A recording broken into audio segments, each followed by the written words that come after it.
পুরুষ ধ্বংস হবার 6টি কারণ।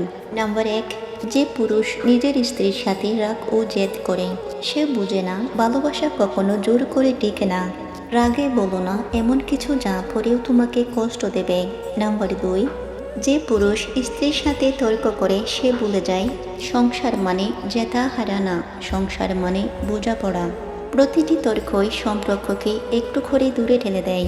নাম্বার 3, যে পুরুষ স্ত্রীর রূপ নিয়ে সন্তুষ্ট থাকে না, সে কখনো সুখী হতে পারে না।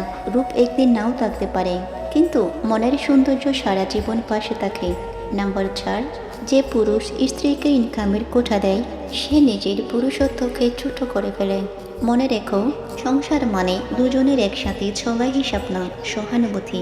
নাম্বার 5, যে পুরুষ সংসারের দায়িত্ব অবহেলা করে, সে ধীরে ধীরে নিজের সম্মান হারায়। দায়িত্বই একজন পুরুষকে সত্যিকারের পুরুষ বানায়। নাম্বার 6, আর যে পুরুষ স্ত্রী থাকার পরেও একাধিক প্রেম করে, সে শুধু স্ত্রী নয়, নিজের আত্মসম্মানকেও প্রতারণা করে। ভালোবাসা মানে বিশ্বস্ততা, খেলা নয়। ধন্যবাদ।